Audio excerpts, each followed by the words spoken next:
Welcome to What Matters Water TV and Podcast. I'm your host, Charlie Wilson. And in this enlightening episode, we delve into the collaborative world of water management with two distinguished guests, Heather Dyer and Betsy Miller. Both are respected female general managers and biologists leading water agencies in the San Bernardino Valley. Heather Dyer at San Bernardino Valley Municipal Water District and Betsy Miller at the region's Water Conservation District. This episode shines a spotlight on the exceptional teamwork between their agencies, showcasing how they have effectively combined their skills and resources to achieve groundbreaking results in groundwater recharge, particularly in 2023. Their narrative is a testament to the power of entrepreneurial spirit and agility in the water policy field, emphasizing their fail-fast approach to foster innovation and rapid progress. Heather and Betsy candidly share their experiences as often being the only women in professional meetings, exploring the dynamics and challenges of such environments. Their stories are not just about overcoming obstacles, but also about leveraging their unique perspectives as biologists and female leaders to drive change and efficiency in water management. A central theme of their discussion revolves around the evolving landscape of water policy and project execution. They argue that the most challenging aspects of water projects today is no longer the engineering, but the creation and maintenance of strategic partnerships. This shift highlights the increasing importance of collaboration and networking in achieving sustainable water solutions. Listeners and viewers are going to gain an invaluable insight into the changing face of water management, the role of innovation and adaptability, and the growing significance of collaborative approaches in environmental stewardship. This episode is a must-see, must-listen for anyone interested in water, environmental policy, and women's leadership in science and engineering field. Stay with us. We're about to dive in with Betsy and Heather. Well, Betsy and Heather, welcome to What Matters Water TV. Thank you both for being with us. Betsy, I want to start with you today. I mean, Heather's a veteran of the show, and she kind of knows how we do this. So I want to kind of open it up with you, but I wanted to start today by really talking about your perspective and the role that you have as a general manager within the agency, but really specifically about coming as a biologist, which is really kind of a non-traditional role for a lot of folks that are in water management and water management leadership. Tell me a little bit about yourself, your perspective, and kind of what you do with the conservation district, and how did you end up as the general manager coming from that biology background? That's a great question. Thank you again for the invitation to join the show today. It's been about just over a year and a half since I took the role as the general manager here at the San Bernardino Valley Water Conservation District. We're located in Redlands, California, in San Bernardino County. We have been a water conservation district, a California special district since 1931. And before that, we were a voluntary association formed by the local farming community. So we've actually been doing recharge since the late 1800s. We focus specifically on refilling the aquifer here in our region. And we're really proud of having done this work so successfully for so long. I joined the Conservation District just about 5 years ago as their natural resources manager and their assistant general manager. I do have a background in biology. I was just born with a curiosity and a fascination for the natural world. And I think that brings a lot to my approach to water management. The curiosity that you have to have when you're working with natural systems, the humility that you learn working with very complex natural systems, and the fact that we never successfully solved a science problem without incorporating fully all the human elements to the solutions. And I have seen all of those elements transfer seamlessly to water. So it's been an incredible opportunity. I worked closely with our former general manager, and I couldn't be happier with the opportunity to serve our community in this new role in a new way for me. Well, Heather, I mean, that's a lot to be next door to with the conservation district. Tell me then, okay, the relationship that you have at San Bernardino Valley as a state water contractor, sort of the role that you're kind of carving out. And how does that work then with the conservation district? Because I don't think a lot of people really understand. They understand, they hear the word water and there's a water management and I'm my water district and I get a bill, but they don't really understand how these things all work together. So give us kind of that oversight, that tutorial, if you will, about San Bernardino Valley and then how do you relate there with the conservation district? Thanks, Charlie. I'm happy to be back on your show. That's a great question. So water is very complex, as we know, and there's many layers and lots of different agencies with the responsibilities that are involved with basically getting water from point A to point B, which is at the tap of a business or a home. And so we are a state water contractor. We were formed in 1954. We're coming up on our 70th anniversary next month. And we were voted on by the taxpayers of this region who did not want to join Metropolitan Water District. They wanted to protect the assets and the investments that they had made within the San Bernardino Valley. And so they decided to form this special district, San Bernardino Valley Municipal Water District, with the purpose of bringing in a supplemental water supply. So this was in the 50s, and at that time, they were counting very much on local rain, recharge in the aquifer, the great work that the Conservation District does to get that water in the ground. But they knew, even back in the 50s, that there was still some uncertainty in the weather and how we were going to have enough water to last forever. And so they formed this special district to bring in supplemental water. So we were doing that. We became a state water contractor. And we have a property tax that is used to pay for the debt service, the operations and maintenance costs for the state water contract. Then in 1969, we had a huge watershed-wide judgment that was put into place, the Orange County judgment and the Western San Bernardino judgment. And these are two foundational pieces of information that really changed the role of San Bernardino Valley even more so, in that with that judgment, we became the court-appointed water master on behalf of all of the San Bernardino parties. And so in our area, our adjudication, the pumpers, they can pump as much as they want out of the groundwater basin. There's no individual retail agency allocation. They can pump as much as they want with the understanding that my agency is going to come in and fill the aquifer behind that pumping. And so at that time in 1969, they did these amazing calculations, by hand, to figure out what is the safe yield of our basin and what water was going in pre-judgment. And that's actually what Betsy's agency does, is they recharge water, local water, for the maintenance of safe yield. And then we layered on top of that, San Bernardino Valley, as the water master, has that responsibility to refill the aquifer. And so since that time, we do that using imported water through our state water contract, and also more recently obtaining new water rights for Santa Ana River water, working on building this infrastructure that we can capture local stormwater and put it in the ground. So it all fits together in a very complex puzzle based on everybody's roles and responsibilities and the partnerships that we can create. But is it safe to say, I mean, because you guys are both so old as institutions, right? That the customer base was radically different when you were formed. And when I have to assume predominantly ranching and farming and those kinds of interests, because that's kind of what Riverside, San Bernardino County we're all about. And now we've sort of changed more to that urban development. But at the same time, right, we talk about it all the time because of climate change and how the hydrology works. Like how water gets into the basin and percolates and whatnot is radically different today than it was 70, 100 years ago. Well, what water gets in is different. How the water gets in many cases, it's actually still the same. And that's one of the really exciting things for me about the work the conservation districts have done. We have basins that are still in operation today. They're maintained by diesel machines today, but we built our original facilities with mules.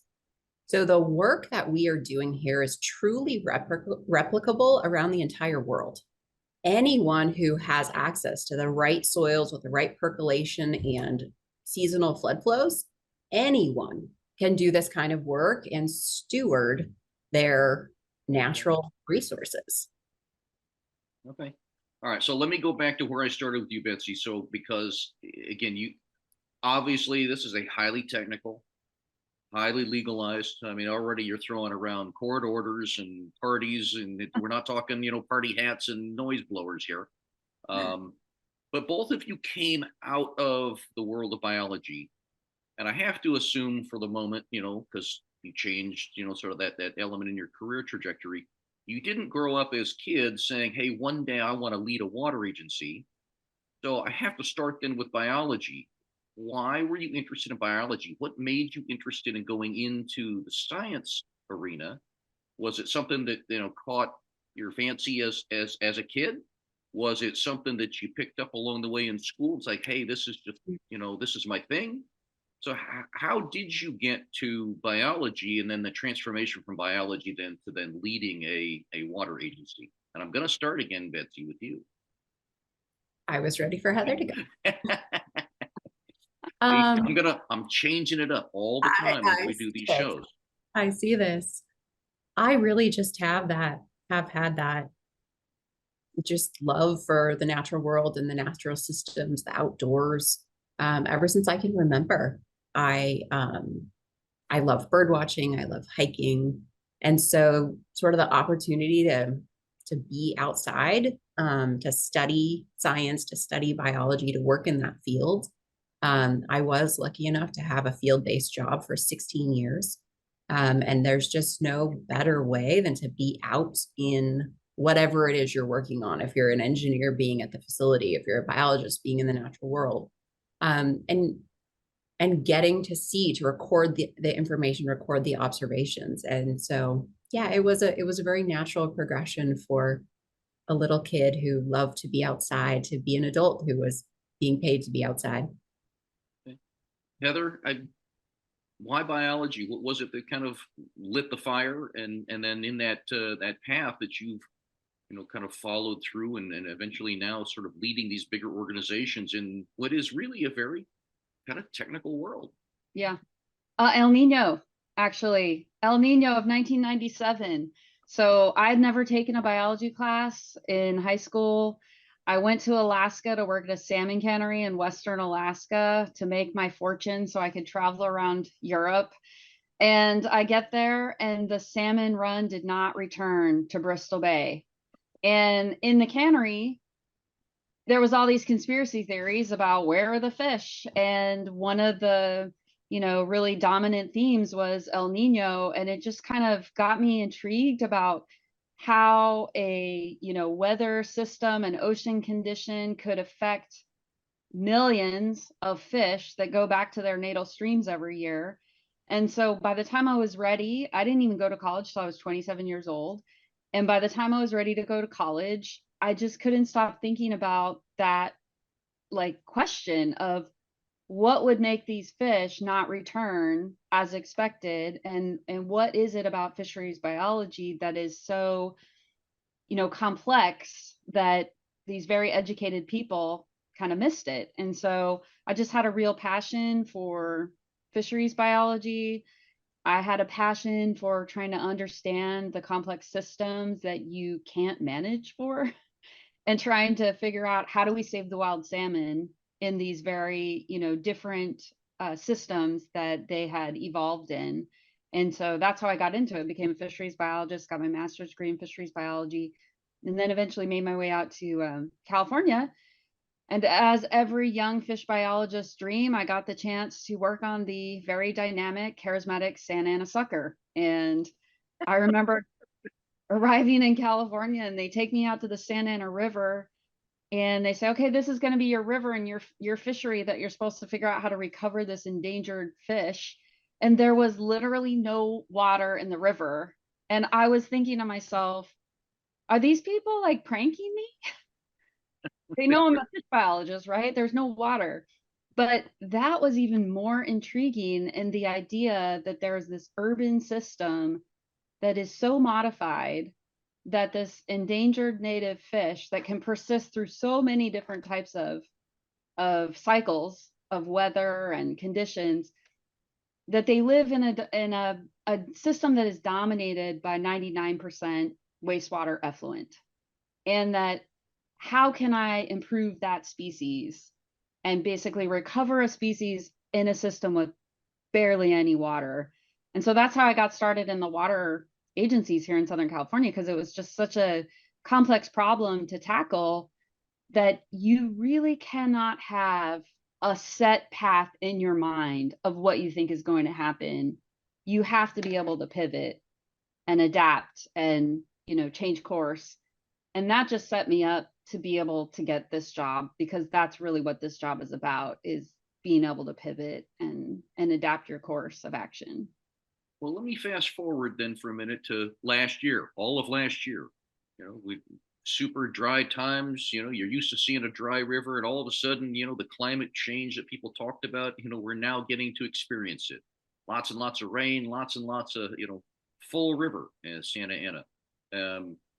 But you guys came up with a really kind of aggressive, very innovative way, as you say, to meet your own missions. But we had a record year between your agencies and what you were able then to capture and to store at a time when we looked at lots of other estuaries around the state where everybody's raising their hand saying, hey, where'd all the water go? Were we able to get any of this for beneficial use into the drier years we know are going to come? So tell me a little bit about some of your insights about that groundbreaking water year and the recharge that you were able to accomplish.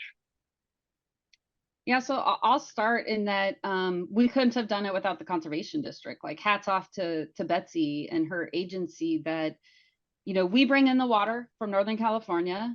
We are tried very, very hard to be able to capture local stormwater as it's flowing down the Santa Ana River and its tributaries. But we really rely on the boots on the ground of Betsy's agency to get that water in the ground. So, they are out there turning the knobs and opening up gates and allowing water to flow into this series of basins. And they're out there every single day monitoring.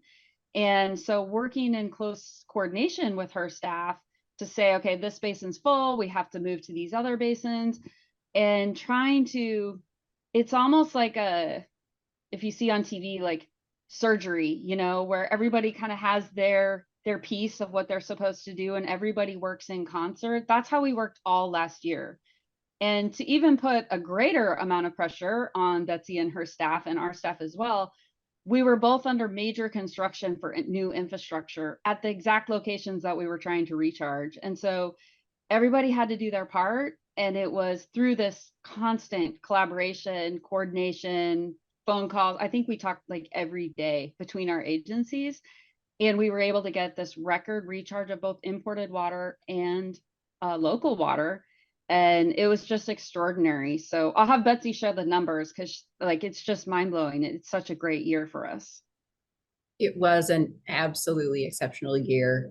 The Conservation District has data, as I mentioned, going back to 1912. We beat every record that we've ever had for recharge.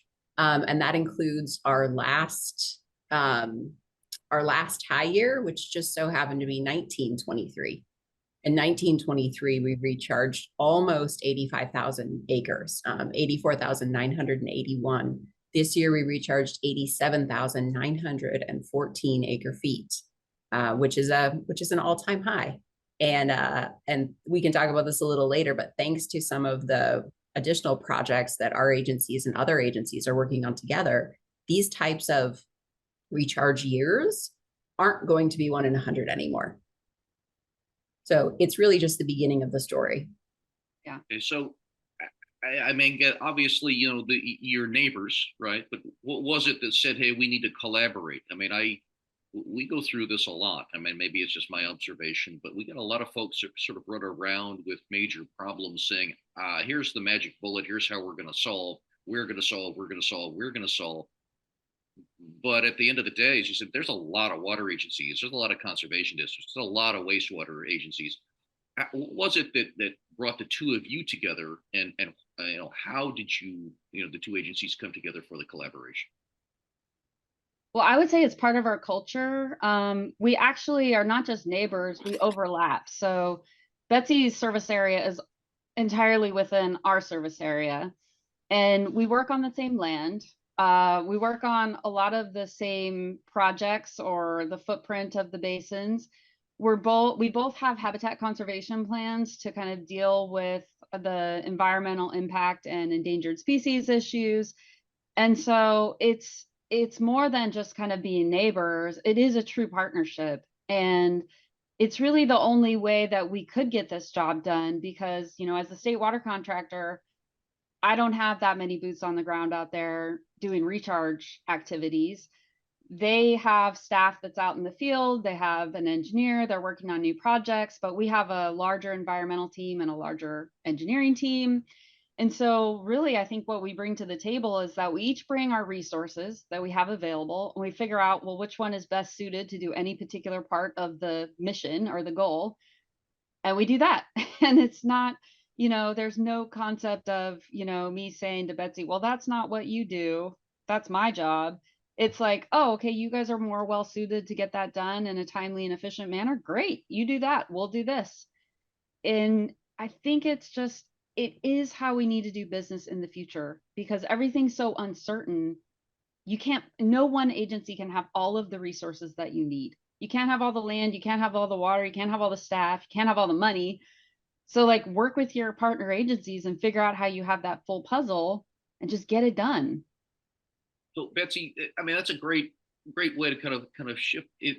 But I have to ask the question: does just the size matter here? Because you know, you guys are relative. I mean, in the water sort of world, we frame these big, audacious, multi-billion-dollar problems, and oh my God, the world's going to fall apart. But okay, on a micro level, right?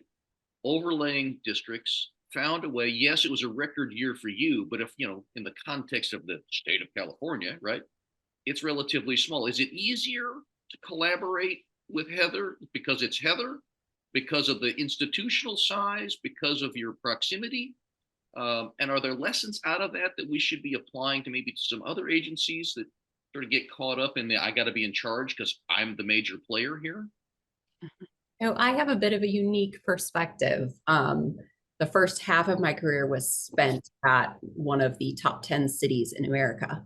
Extremely large agency, extreme access to financial resources, staff. And I absolutely love the special district approach because we are single focused and we can truly commit to delivering results as we serve our communities because we are focused on one thing. So with that, I couldn't imagine, you know, with the piece of the puzzle that Heather mentioned that we bring to the table. My agency brings a very important piece of the water reliability puzzle, but we are not the whole puzzle. We do that piece of the puzzle really, really, really good. And we have a ton of experience doing it. We're, you know, one of the first places in the state to start doing this kind of work over 100 years ago.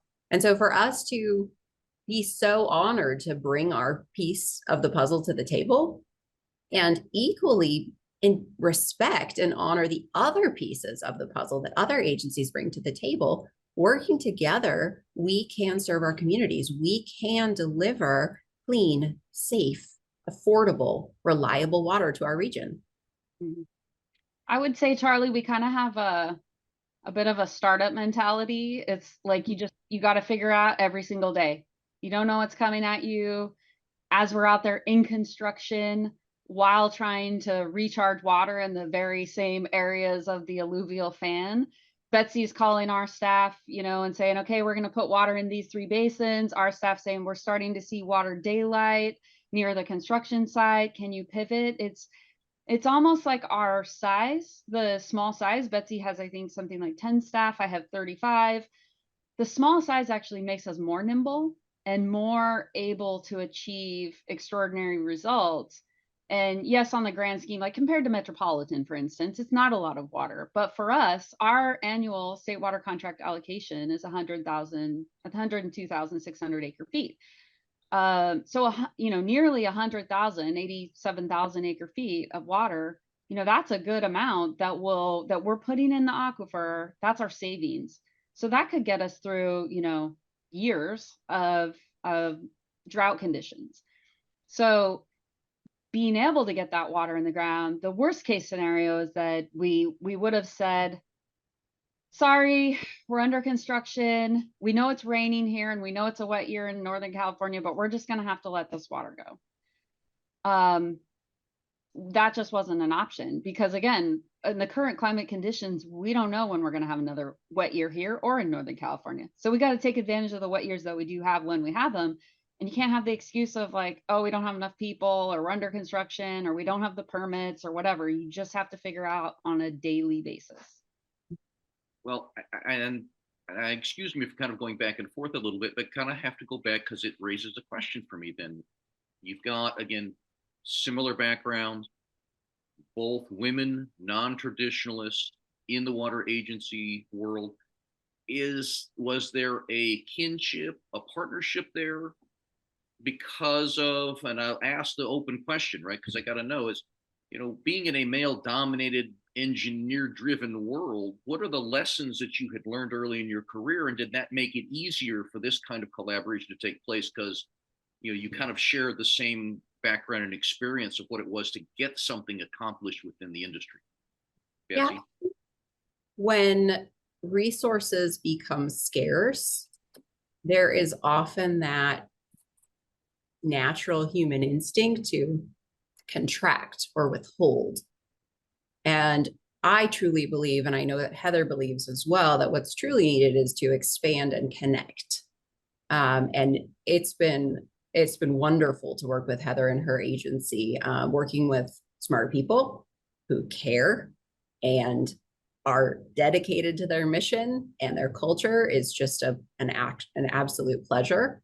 And so it's fun being, going from a very, very large agency to a small one.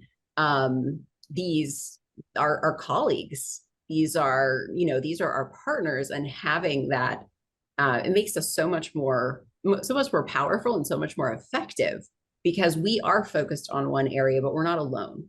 And, it's not just Valley District. There are several other agencies here regionally. We have cities, we have other water districts.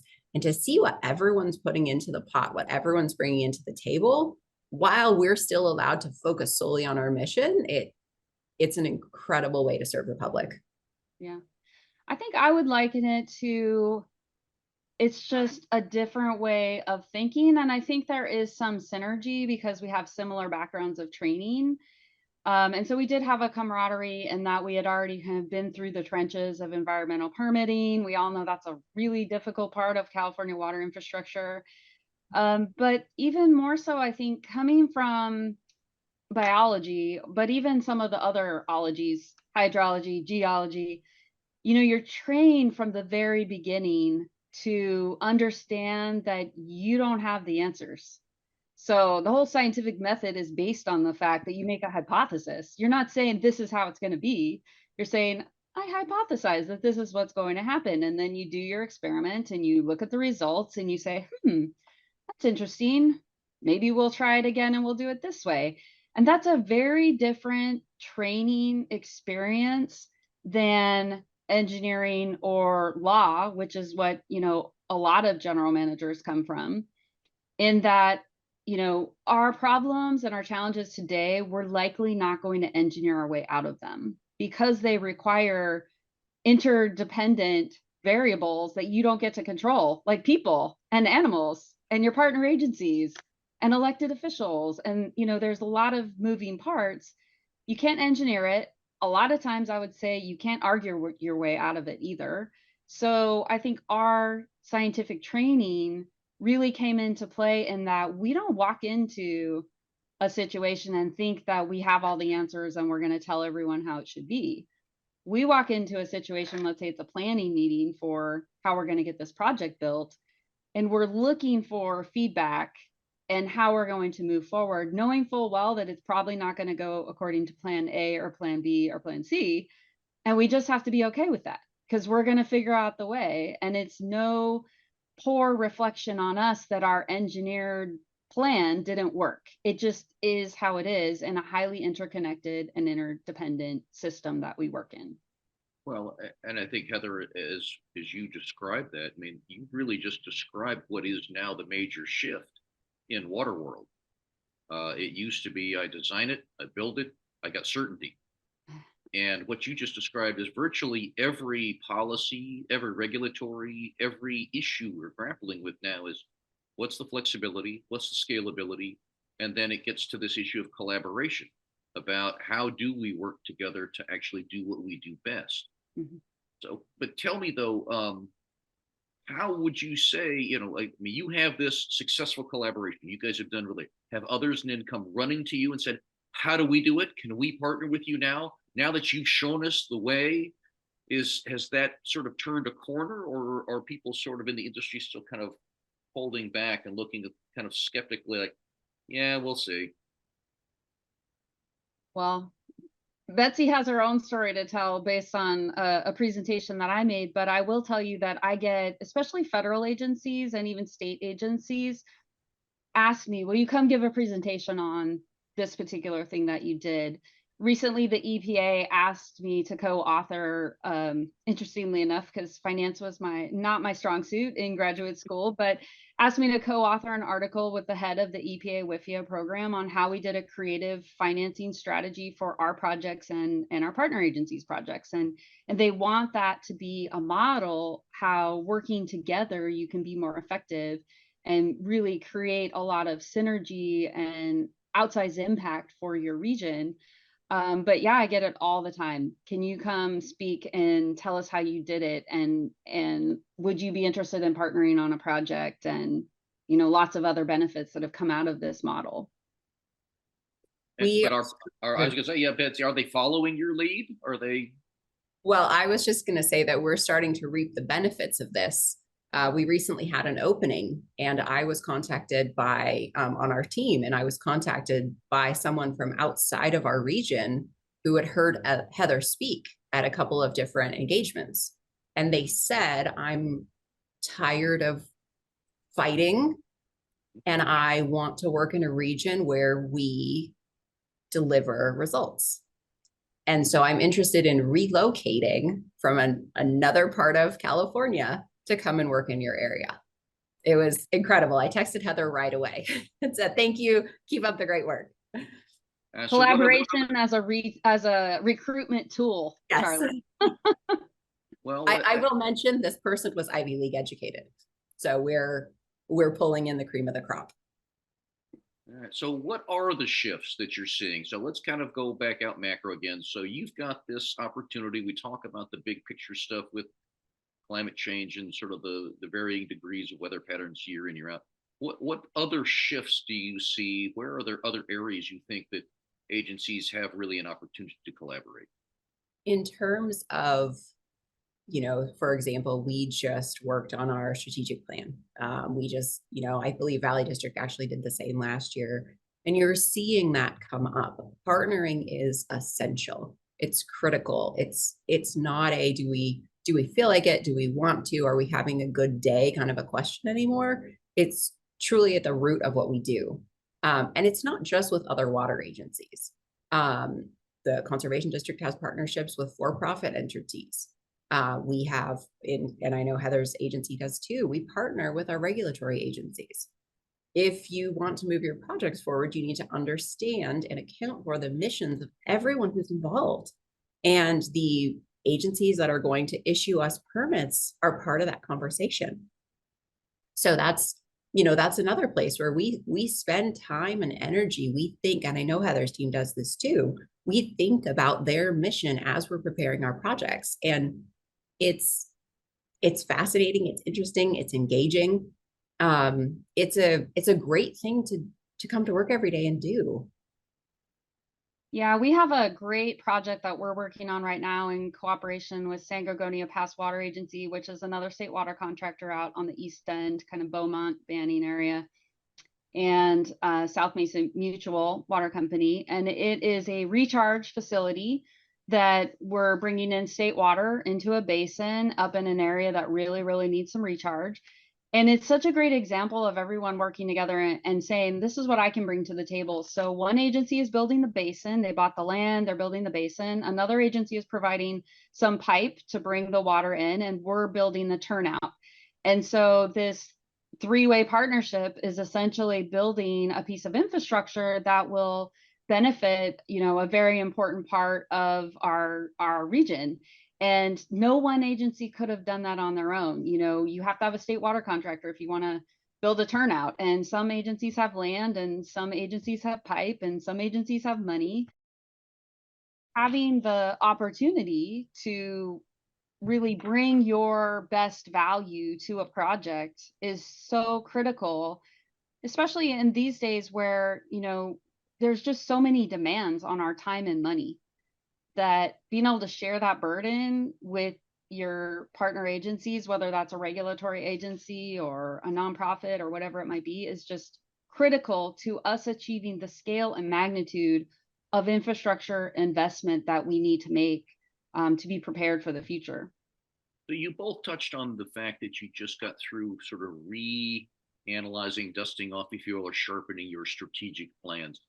I can't let that go because so many folks, there's so many things coming at you. It's so much easier to just react. What goes into the development of your strategic plan? And then as part of that strategic plan, does this issue of collaboration and partnership, does that appear? Is that something that you call out as a priority for the agency, or is that something you do individually? No, it's absolutely enshrined in the strategic plan. For our process, we included partners in the initial interview phase. So we didn't just talk to our board and our staff. We also talked to partners. Heather was one of the folks, anonymous, of course, who responded. So we could look at feedback from our partners. We have the centerfold of the plan is a graphic that shows partnerships, different groups that we work with. We're also, we went through a wonderful values exercise. So there's the bedrock of our agency and who we are and who our staff are. And we were also very honored to include a land acknowledgement for our local tribe as well. Okay. And we started our strategic plan. It was the first ever. So we started from the very beginning of what is our mission and what are our values? What is the vision for the future? And again, because our role within the watershed evolved over time, first with the imported water, supplemental water supply responsibility, but then adding on the responsibility as the basin manager and the water master, it's evolved over time. And so we had to do a lot of hard thinking about what is our role, who are the people that we serve, who is our customer. But we have 4 values, and the first value is collaborative. And so collaborative, trustworthy, innovative, and driven. Those are the 4 values that the board said, this is who we are, and this is how we do business. And it drives everything we do. We have them in our boardroom. We've even started getting to the point where when we hire vendors, we think about, do they reflect the values that we hold dear? Because we want our vendors to treat our partners and our regulators and anyone else that we come into contact with in the same way as if it was one of our staff members. And so we apply those values to everything that we do. I have to tell you, ladies, I am absolutely astounded. I'm amazed, right, at the insight. I mean, there is science that goes into this. This is not just flying by the seat of your pants because I feel like it today, so I'm going to go do these things. This is very specific, very focused, and then you can track all of that, but that it has that ancillary value where it just starts to, what I'm getting from the two of you, is it starts to exude from you. It's not something you have to think about anymore. It just is part of who you are, part of your culture, and part then of the institution. Absolutely. And I'm truly heartwarmed by it. So I have to then sort of ask the question, advice, right? You're now emerging, both of you, then as leaders within this community, this new, within the water and this rapidly changing water world. It's early, I understand it, but what advice would you give to young women who would aspire to being a part of this industry as well? Should they follow your path? Is it something they should be doing? Or is it like, you know what, go find something else to do? There's way more rewarding over there. No, there are so many fascinating problems that we're solving. I would say get your education, do an internship. I started as an intern.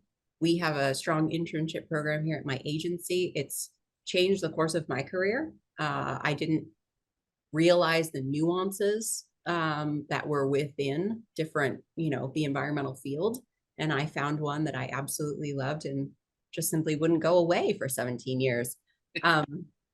So do that and then come join us, because there's a lot of work to do. And we're looking for dedicated, passionate, caring, service-oriented people to stand in the ranks next to us and do this work. Yeah, I would say I would take a step back and actually kind of challenge my fellow leaders out there.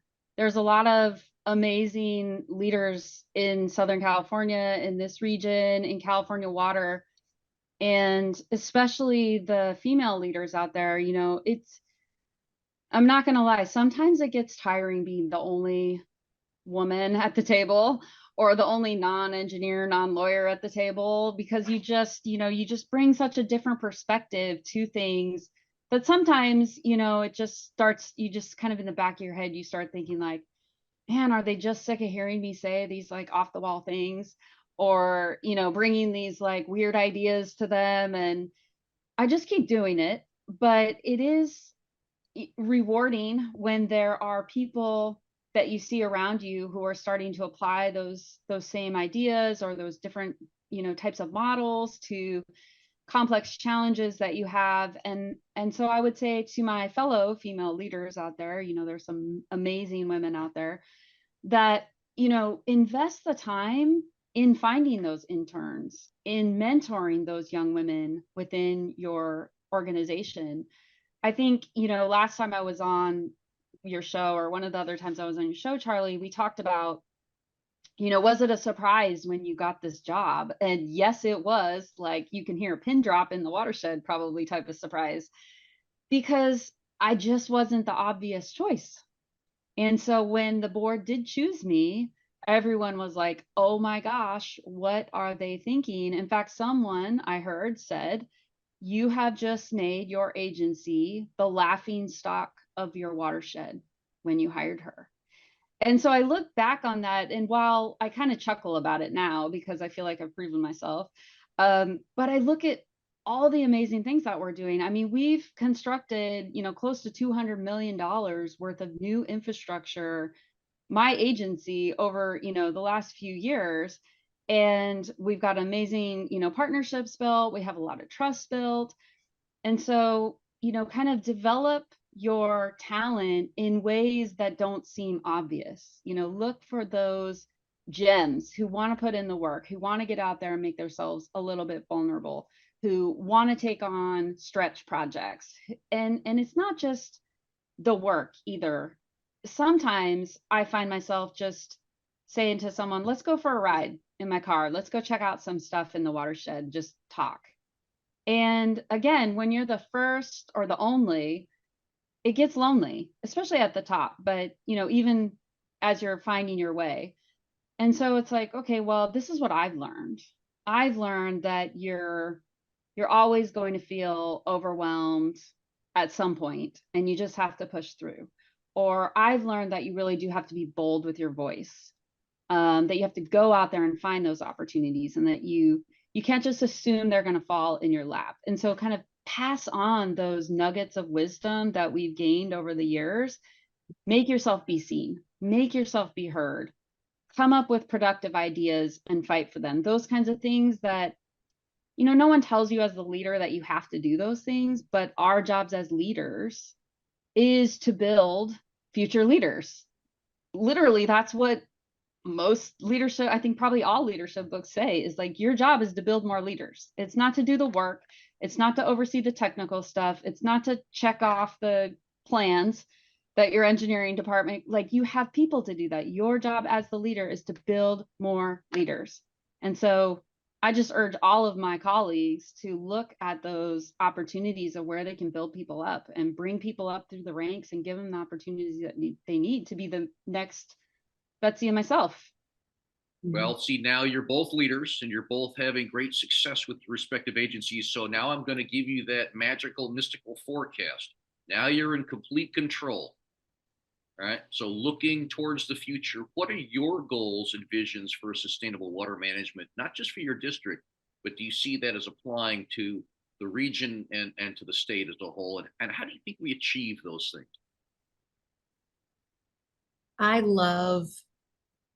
I think we're on the right track. I love that we are already committed to collaboration. I love that my agency, Heather's agency, we don't see the environmental regulations as something that we can't surmount. My agency is in the process of being issued what's called a safe harbor agreement, which means that the federal government is saying that our operations are conducted in a way that's actually compatible with the endangered species that live on the land, and they're actually improving the survivability and the populations of those species. It's not impossible. I mean, it's not even that hard. You just look at what the species need and look at what your operations are and think about it and have great people on your team. And we're able to move forward with this incredible partnership with one of our regulatory agencies that, water agencies here in our region were suing not all that long ago. And we're able to move forward, just sort of stepping back and thinking about it. And that's exciting to me, to think about that sort of approach growing here in our region, growing at my agency, and then growing across a larger area. It allows us to get back to our mission, which is serving the community and delivering results to the community. That's in my opinion, that's what we should be using our funds for, not to fight one another or fight the agencies. Just that it's an extraordinary opportunity to be stewards. And I'm excited to see, like Heather said, more and more talks being given on that, more and more people interested in what, this possibly, I don't want to call it a new way of stewardship, but this type of stewardship that's existed for many, many years across all parts of the world, really entering our field and taking root. Well, God forbid, Betsy, we deliver results for our customers.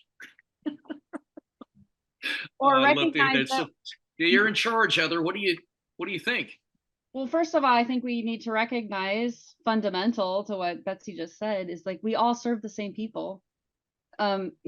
She and I serve the same residents of the San Bernardino Valley. Our retail agencies are delivering water from the basin or imported water to the customers that pay property taxes to me. And so we need to recognize that we are public servants. And that means we provide a good service and value to the people who we are responsible to serve. So that's one thing. I talked about how I feel like we kind of have like a startup culture.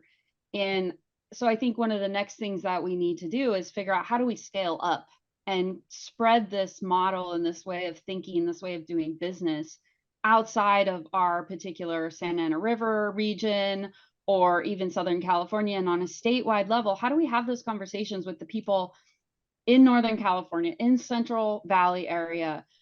This year, we brought in about 56,000 acre feet of imported water to our service area, but we have 50,000 acre feet of carryover in the reservoirs up north that we weren't able to bring in because of system constraints. So is there a series of investments that we could make upstream of us, meaning, Central Northern California, where we could store that water during these very wet years? And that's the thing that's so crucial to our future planning, is that it is predicted that we will have very, very wet years, maybe a couple in a row, followed by lengthy droughts. And so we have to take advantage of those wet years, no matter where it's happening, and store that water. And so developing partnerships with agricultural interests in the Central Valley, developing more water banks, developing more reservoirs, whether it's above ground, below ground, finding those connections between the agencies that we can then facilitate in lieu exchanges or other types of water trades. So fundamentally important to having the ability to adapt and pivot, like I talked about at the beginning. Adaptive management, you have to have tools in your toolbox. And so my goal is that we scale up and we build those tools in the toolbox that in any given year, we can turn to our fellow water agencies in California and say, I have 30,000 acre feet that I can't move. Do you have a field that I can put it in? and recharge the groundwater basin there. And maybe we'll do a trade in the future, or maybe we put in wells. Like, I don't know what the solution is, but letting the water go is just not an acceptable answer for the people that we serve. And so we need to figure out how to scale up those very collaborative, integrated solutions on a statewide level. You did bring us all the way back to the beginning. It's kind of like your sucker fish that brought you to California. That's true. We're going to adapt, but do it in a way that actually requires collaboration. Yeah. Well, ladies, again, I want to say again, I'm astounded. I have to tell you, in all of my years of working with local government, and you can see from my hairline that that's been a few, that there was always this sort of running character of public agencies, and that you would talk about, everybody talks about leaders. I'm a leader, we're a leader, everybody's going to lead the industry and lead the community and lead. But when it came right down to it, I could count on one hand the number of agencies, number of communities, number of public agencies that would actually step out and try and lead, and then everybody else sort of would sit in the background and wait. And then once it became successful, they would all come running. But otherwise, they were kind of like what you heard when you got appointed, cynical, sort of sitting, oh, it'll never work. Kind of like Eeyore, it'll never work until somebody does it and proves that it works.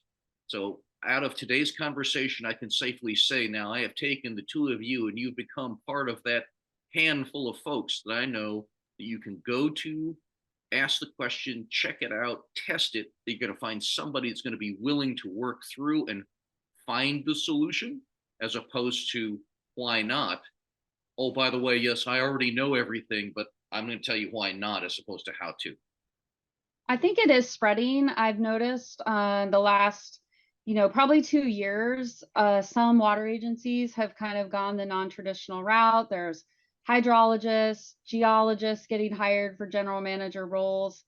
So I do think that there's a recognition that the current and future conditions require something different than how we've done things in the past. And not that there's not great engineers and lawyers out there. It's just that, I feel like we've really started a different way of thinking about our problems in terms of how do we take advantage of those wet years to use during dry years. And maybe it's just because, based on this sample size, you would think general managers in California are female biologists, but we know that's not true. So I think maybe I just didn't know what I didn't know. And so I just kind of went into it with this like very, maybe naive, but positive way of looking at things that says, well, why can't we do it like that? And so I think that there's some of that change throughout the state, that there's other agencies who are looking at, okay, the regulatory agencies, or even some of the NGOs, they're not always our enemy.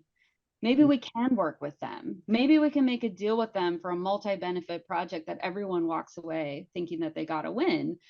And to me, that's like one of the things that I hope is my legacy when I'm done working in many, many years, is that I helped bring about this shift within California water, Southern California, certainly, that people just became so much more open-minded and excited about the possibilities of someone who looks slightly different, thinks slightly different kind of background, and yeah, maybe slightly positively naive when they kick out ideas, but you can make real change by taking that risk. So I hope that is one of my legacy points in the future, and build more leaders.